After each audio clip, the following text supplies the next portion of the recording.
Hindi po, kailangan din natin, minsan pag naging malungkot, ang kapalit niyan, saya. Pero ngayon, lungkot ulit. Kasi ayokong maging masaya. Ano naman yung turn yung ayan? So, mukhang may pa-surprise itong mga to. Pero itong unang batch, ako magbabayad, no? Pero wag ka mag-alala, kasi yung second batch, ikaw pa rin magbabayad. Ayun, gusto malaman ng madami. So, ayun, dati po ako. Hindi niyo po naalam, dati siyang guest. So, dati akong pwede ba ako na muna magsalita? Kasi mabait si Ian Red, sobra. Kaya talagang pagtatanggol ka niya kapag nasa alanganin kang sitwasyon.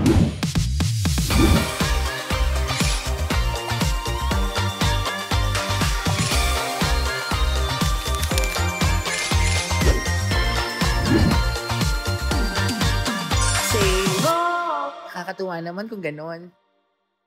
Hello mga kahoho! Kamusta kayo dyan? Ito medyo bisa-bisa ko ngayon kasi may mga dadalawin ako mga friends. Miss na miss ko na sila kasi nga di kami masyado nagkita-kita, busy naman sila. Ako din naman may pinagkakaabalahan. So ngayon, nag-invite ako ng lunch para sa kanila. So ako magbabayad pero okay lang kasi nga miss ko sila, diba? So dito tayo ngayon kakain, magla-lunch sa Boro! Ang sasarap kasi ng mga pagkain dito sa Boro. Kaya naman, nagpalit ako ngayon kasi gusto ko nandiyan na sila lahat bago ako dumating. Siyempre ako yung diba? Host, kailangan baliktad dapat yung host na una. Ang gusto ko lang maganda yung entrada para, diba, miss nyo na ako, ganon. Kaya pasok ka tayo dito sa Boro. Saan lugar nga ang Boro? Scout Borromeo. Ang Boro ay nasa Scout Borromeo. Okay. Halika na. Gulatin natin sila. Kasi nga, late ako dumating. Usapan namin, 1 p.m. Pero anong oras na ngayon?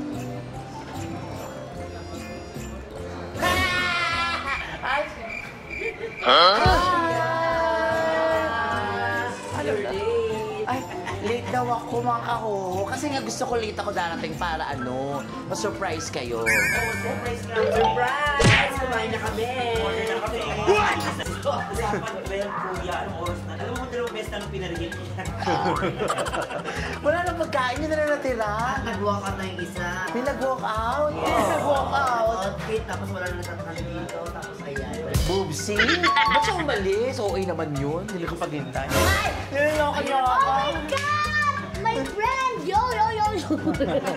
Anong yo? Ang tagal mo naman, be. Kasi nga gusto ko late ako, tsaka nasikaso pa kasi ako talaga. Bumubuo na kayo dyan. Pero na-order ka rin naman namin. Akin na to ha, kasi nakakain na kayo lahat. Hello ka naman sa kami, mi RJ, nandito din. Kasama din siyempre si Joylyn at saka si Chok. Siya talagang assistant PA ng buong bayan. Tama yan, Si kami sobrang thankful, kuya, to be invited sa vlog mo. Congratulations! First time namin may invite sa isang vlog kung saan late ang nag-vlog. Pero yung tinapay, pinagugusto pa. Diba? Pero syempre, happy ako kasi nandiyan si Bubay, mga Thank you, Kuya Ian. Kasama si Boobsy, ang pambansang bata. At syempre, Pepita Curtis, diba? Ano gagawin natin dito? Wala. Di ba lang mga mukbang-mukbang din? Hindi naman mukbang, parang lang. Gusto ko na magtsikahan lang tayo. Sa Hormone Prep yung next mong gagawin. Kasi di ba ganun naman talaga usually yung mga nagbablog? Pagkain, Ay, pogi din, oh. Alam mo, sa totoo lang po, mga ka-yoyo. Hindi ako kumain ni isa man dyan sa mga nakikita niyo. Tinapay lang siya butter. Ito lang itin. Kasi nga walang sasakit sa gums ko. Kaya kami ko wala ka na-miss ko kayo. Plastic ka plastic. Kung alam na nila, magkakasama tayo kagabi, no? Sa'yo naman tayo sabay-sabay kumain. Pepita. We're happy for you. Actually, Busy-busy na siya sa Itbulaga. Congratulations sa lahat ng mga achievements si Kuya Ian. Grabe. siya naman ngayon ang aming kaibigan na sumisikat-sikat. Kami kasi napagdaanan na namin. Yabang mo naman. At so, talagang eto na talaga ito tong apat dapat yan. Yan, abangan niyo po ang tour namin sa Baguio! Sapa. Tsaka sa Puerto Princesa. At yan, sa sobrang medyo busy-busy yung mga bakla. ikaw ang super Tsaka kayo din, busy din naman kayo. Minsan may mga nagbabanding na dalawa lang kayo, tapos dalawa lang tayo. Pero ngayon may mga sekreto rin kasi minsan na nalalaman namin, pwede kikita-kita na lang, Boomsy! Nagsalita ka dyan! May nalaman ako tungkol sa'yo. Ito naman, siyempre magkakaibigan tayo, dapat nalalaman ko. Pero hindi eh. Dalawa lang kayo nakakaalam. Kami hindi namin alam. Bakit gano'n na parang napalitaan ko? Ano daw ha? So, kamusta ka na, Bubsy? I'm good. Kwento mo na. Kwento mo na. Parang feeling ko may nagpapasaya sa'yo ngayon. Vlog mo to, ano ka ba? Hindi po, kailangan kasi natin, minsan pag naging malungkot, ang kapalit niyan, saya. Pero ngayon, lungkot uli. Kasi ayokong maging masaya. Ano naman yung tanong niyo? Tapos pag sinag mo yung vlog, wala naman pala to. Saan kaya yung birthday? At syempre, si Pipita rin, na masaya naman taga pag-ibig ni Pipita ever since. Tapos si Bubay na hanggang ngayon, hinahanapan pa rin namin na magiging partner sa buhay. Okay na yun, kuya. Tama ni mga friends muna, di ba? Pero wala ka bang nakikita-kita? na- Meron! Prospect? Bagets. Ano bagets? Grabe. Happy naman ang heart ko ngayon. Wala din silang alam. Kahit dalawa lang Pag sa love life, sikreto kayo dalawa, no? Happy lang tayo, di ba? Okay lang yan. First question ko talaga sa'yo, kuya. Ano naramdam mo nung pagdating mo wala ng pagkain? Okay lang. Hindi ka nabastusan, ganyan. Hindi, bakit naman? Pero, joke lang ito kasi may surprise kami para sa Ano surprise mo? Pakilabas na, be! Soleng. Ay, joke. Ayan, so mukhang may pa-surprise itong mga to. Pero nung unang batch, ako magbabayad, no? Pero huwag ka mag-alala. Kasi yung second batch, ikaw pa rin magbabayad. Siyempre, ikaw kumikita ngayon. Kami wala. Nawawala siya sa character, guys. Pasalamat tayo kay, kay Madam Charlene Tan. Ayan. Ay, Madam Charlene. Napakaganda nitong pinag-invite mo sa amin, kuya. Oh, alam mo- Boro na talaga naman pinupuntahan ng lahat ng mga tao, lalo na yung mga nasa around Quezon City. Kung naghahanap kayo ng restaurant na matitikman nyo ang pinakamasarap na pagkain Yes. talaga, na napaka-affordable sa Boro yan, di ba? At katabi to ng mga taggagandahang dagat. Boracay. Boro, hindi Boracay. Sorry. Boro. Dito yung sa Scout, Scout Borromeo ang Boro. Anong pakiramdam mo na araw-araw mo na nakikita sila TVJ o di ba sila Boss Alan K? Siyempre happy kasi dati pa ako jester ng Itbulaga, di ba? Ayun, So- gusto malaman ng madami. Oh, ayun, dati po Kung ako. hindi niyo po naalam, dati siyang guest. So, dati akong pwede ba ako na muna magsalita? Dati kasi akong jester sa Itbulaga. Nagpapasaya ako ng audience dun pag commercial. So, nung ginagawa ko ng mga panahon, nagtatrabaho ko sa Itbulaga as jester, syempre pangarap ko na, ay, sana maging din ako, maging host din ako, artista din ako dyan. Tapos, syempre nag-comedy bar ako. Tapos, hindi ko ina-expect na yung dating iniisip ko lang na maging host ng Itbulaga. Hindi pa naman ako regular, Pero ibig sabihin yung pangarap ko na mag-perform sa Makasama sila. Oo, nangyayari na ngayon. Ka ng libu-libong tao. Million. Oo, salamat talaga Itbulaga. Ano ang push mo, kuya, na alam mo yun, to strive harder pa dito sa binibigay sa iyo ngayon na blessing? Kasi marami nagbe-message sa akin, PPM, tapos ang dami-dami nila napapasaya mo kami, grabe. Meron pa ako yung may sakit po ako, ganyan, alam mo, nawawala yung lungkot ko pag napapanood kita, yung mga ganun. Ba't gumaan ba ang buhay mo ngayon? Oo naman. Hindi Ang ganda naman ng mga tanong niyo. di ba? Isang snap lang. Oo, araw-araw, Kita mo naman kung gaano kalaki, kasarap, kamamahal itong mga nakasarap Tapos, ngayon. pinakiusap niya pa sa may-ari yan. Happy. Huwag mo inaano ng Hindi tayo sure. Diyos ko, 2 months pa lang talaga, may mga ganyan na. Oo, kasi dire-diretso iba, magpasikat, tandaan mo ang Itbulaga. Totoo naman yun. Tsaka minimin talaga nila lahat ng mga katrabaho nila, from the Iba yung staff, support yung nila. crew, tapos imagine, parang si Kuya Jose, di ba? Ano-ano lang yan sa studio, pero ngayon sikat na sikat. Pero kayo na Tapos kidding ikaw, aside, kami as your friends, sobrang happy kami kuya. Yes. Parang alam mo yun, nadadala mo kami dun sa happiness na yun, na nakita namin na kung gaano ka rin kasaya.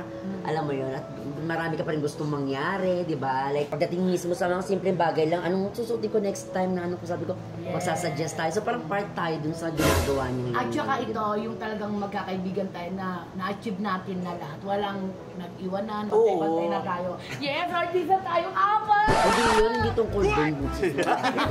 Yung content mo dun sa blessings na hindi na lang Lagi na akong mali. Lagi na lang ako mali. Ano ba naman yan? Ibig kong sabihin, Basta happy tayo na ganun. yes. So ano ba sa Boobsy? Na-miss kita Boobsy Wonderland. Kasi Talaga ba? Sino ka dyan? Sino ka dyan? Ay, precious. Ikaw yun eh. Ay, nga, ka dyan, sino ka dyan? Ito muna, kumain muna kayo ng dessert. Ayan. Anong tawag sa dessert na to, kuya? Strawberry. Ano daw?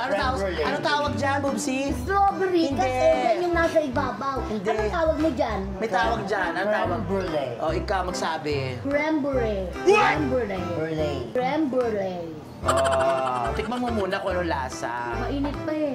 Hindi ganyan talaga siya. Oo. May talaga Pero sa yan. loob. Pero lalamig din yan. Pubsi. Okay, Oh. oo. Magsuot ka muna. Ayun. Ayan. Oh, naglaladiliman na po siya mga kahoho. Siya po talaga hindi siya si Bubsy Wonderland. Siya po Kuya talaga Archie, si halika na, Kuya Archie. Laila de Lima. Oo, natutuwa ako kay Bubsy kasi hindi siya nakawala na racket. Synthetic pa rin yung wig. Ako na naman lagi. Alam mo mga kahoho, ang tatagal na namin magkakaibigan. Si Bubay at si Bubsy parang 15 years na kayo magkaibigan. Si Pepita 13 years. Alam niyo parang halos ang dami na namin pinagdaanan, pinagsamahan sa buhay. Hirap at ginhawa. Hirap at ginawa. Lalo na nung pandemic, di ba? Yung muna yung una kasi nung nag-Manila ako, kuya, lumabas kami sa Takeshi's Castle, kay Tito Joey. Pero andun lang kami sa gilid-gilid. Pero okay lang, masaya yung biyahe-biyahe ganyan. Tapos saka ako na-meet Ate Gay, tapos nakilala na kita, and then si Bubsy. Nagpipita matayo ko ng kela. Hanggang sa Baguio pa lang. nakapag-trans na ako. Imagine, sa aming apat siya yung unang artista. From Baguio to Manila, araw-araw yung binabiyahe niya. Kaya deserve niya rin na. Pero hindi ko vlog to eh, kay Kuya Ian tayo. Masipag talaga si Bubay in person. Kapag si Bubay ang kailangan ko yung masipag tsaka energetics, promise. At ganun ka din naman kuya, syempre lagi ko na-look forward na makaset ka palagi sa 22nd Street. Pero kung tatanungin mo ako anong first impression ko Oo, sa'yo ayun. dati, ang mataray. Ay, maganda ba ako? Oo. Bakit? Hindi ko alam, basta hindi mo ako masyadong pinapansin mo. Baka mainit ang ulo kasi noong panahon ay marami akong utang din. At ikaw ba yan? At si Bubay ang isa rin sa mga nag-push sa akin. Salamat Bubay na maging regular sa The Bubay Integrity. Oo naman kuya, syempre naman. Si Bubay talaga isa yan, nag-push sa amin ni Pepita. At saka si Bubay yung lagi thoughtful, yung maalalahanin, minsan ayaw mo na siyang pansinin kasi nga gusto niya hi hello palagi, laging magbabanding, laging kakain, yan si Bubay. So pag hindi mo na pagbigyan niya, hindi magpaparamdam niya ng ilang araw. Dead pa yung gamay. Tapos siya din naman ang susuko kasi gano'n si Bubay talaga, maano sa kaibigan. Habang sinasabi mo yan kuya, yung tot balloon na naman ni Bubsy, asan ako doon? Ayun o, nabasa ko, nakalagay mo. Asan ako doon? O, ayaw siya na. Oh, ikaw na. First impression, Bubsy. Gusto kayo, order muna kayo. Gusto naman ito pa. Pero si Bubsy talaga, Sa Clowns na ako sa 22nd Street kuya. Si Bubsy, Oo. Clowns ko na siya Clowns, na diba? si Bubsy. Ano Yeah. talaga siya, parang wala, ang lakas ng character ni Bubsy. Kahit pasampay mo na ng stage yan, papalakpakan, halakakan ng mga tao. In fairness kay Talagang Bubsy. Ganun magkaibigan namin. Kasi ano siya, nanay figure siya talaga sa amin, mother figure. Pero baby figure siya sa stage. O sa stage baby siya, pero sa totoong buhay, mga kahoho, ano siya, nanay namin siya. Siya yung nag-guide sa amin, parang gano'n, si Mami Bubsy. Anong first impression mo raw sa akin? Wala. Ang gaan-gaan agad ng loob ko sa'yo. Tapos, sa isang komedyante kasi, pag napatawa ka ng isa pang Naisingit niya. komedyante, ang galing, sobra. Ako ang naiiyak ngayon. Kasi Dahil pinayuhan mo.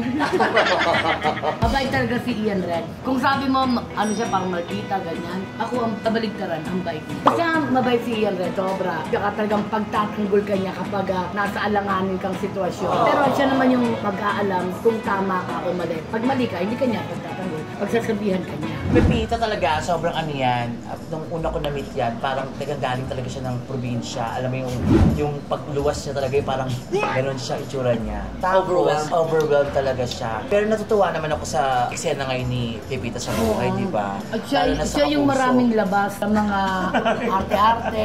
Totoo. Kasi, Mas ano siya, mas focus siya sa teleserye, gano'n. Global fashion icon according sa aming kaibigan si RJ Franco. Narinig ko, mamimigit siya sa... Oo, mamimit siya soon si RJ Franco na nakita niyo na kanina. yes. Kay Kuya Ian, syempre ako naman, syempre Kuya. Ayan. Pero tapos after noon, mararamdaman mo kasi yung ano niya, yung parang concern niya sa'yo na hindi peke. Alam mo yung genuine yung pakipagkaibigan niya. Kaya, until, lalo na tumibay pa yung friendship namin ng pandemic. Kasi di ba, Kuya, di ba? Mas close sila ngayon. Kasi lagi sila nag-video call. Pag inaaway mo siya, send nila sa akin screenshot na magkausap sila about you. no, I mean, mas pinagtibay yung aming samahang apat nung pandemic. Kasi ultimo kami, isa sa amin, nagpapadala-padala sa Cebuana, yung mga ganyan. Kahit Parang wala akong na-receive. Parang wala akong na-receive. Binigyan niya ako nun eh. Pinadala niya ako. Tinanong ko siya ng pera ng pandemic. Ikaw naman Kasi ikaw pinaiyak mo ako ng pandemic. Tira, si Bubay naman ang sumagot sa akin ng pandemic. Tapos nung mga first month ng pandemic, si Bubay ang nag-grocery sa akin. Tapos nung mga medyo nagkanakanap na ako ng paraan para may pagkakitaan, ayo kay Bubsy naman. So siya ugat lagi din namin naramdaman ng pandemic. Kasi nga, umaasa na din ako kay Kuya. Si Ito, pinaiyak ako nitong piste na to, naiinis ako nito. Bakit pinayak? Pinangutang ko, sabi babalik daw, hindi naman niya binalik. Tapos kailangan na kailangan ko, kaya nagano ko siya ng Naglag. Tapos pa. Akala ko walang naglagan. Vlog-vlog-lagan pala. Napag-uusapan lang kung bakit tayo pinagtitibay. Ngayon, nagtawagan kami. Umiiyak ako kasi umiiyak ako. Nakapila ako sa Cebuana na parang hindi ko matanggap artista ako tapos pipila ako sa Cebuana. Ang dami mo pinagkata mo Ang taas mo naman Hindi sa nga. sarili mo. Hindi yan sa mataas ang tingin. Siyempre nasanay ka na ikaw yung tumutulong, ikaw yung Tapos makikita ko sa Cebuana. Tapos makikita ako sa Cebuana, pipila, tapos ang kukunin ko lang 2,000. Nabasa ko sa comment. Ano nabasa mo? Ano ba naman yan? Laging si Bubsy nagsasalita. Sana si Idol Hoho naman. Oo nga, ganun ba? kasi vlog ko to, diba? Pero dahil dito tayo sa vlog, ganyan dito sa vlog na to, hindi naman kailangan ako. Sorry. Sa vlog na to, hindi naman kailangan ako kasi gusto ko lang malaman ng mga kahoho ko na ito talaga yung mga friends na nakakasama ko. Kaibigan ko talaga sa totoong buhay. Ito talaga yung lagi ko kausap sa text, sa messenger, sa calls, tapos kabandingan, sa trabaho. Parang ito talaga yung mga taong to. Kaya gusto ko makilala kayo ng mga kahoho. Close pala sila nila Anes. Ganon. Yes! And salamat kuya for considering us dito sa vlog mo na ito. Kasi alam mo yun, kahit paano isip na, maalala kayo kay Ian Red kasi gumagalaw yun. Malalagay yung kaya yan. Gumagalaw yung ako, hindi siya agree. Anyways mga kahoho, ito na nga si Bubay, Bubsy, and Pepita. Kasama yung mga friends namin na ayaw magpakita talaga sa camera. Si Chox, Si RJ RJF. RJF, tsaka si Joylyn. So yun mga kahoho, abangan niyo po yung mga susunod namin mga vlog. Pero may gagawin na kami. Ito, sikahan pa rin to. Gusto ko lang i-picture sa inyo yung mga actually regular na nangyayari sa akin, yung mga kasama ko palagi. Pero soon, abangan nyo kami mismong apat. Content kami, kung anong pwede namin gawin, pero Yes. gusto namin gawin to out of town. So abangan niyo yan mga kahoho. May mga Ang tawag mo sa nila mga kahoho. kahoho. Di ba So may mga kaihi, tsaka kahaha. O kayo, hihi, haha, hehe.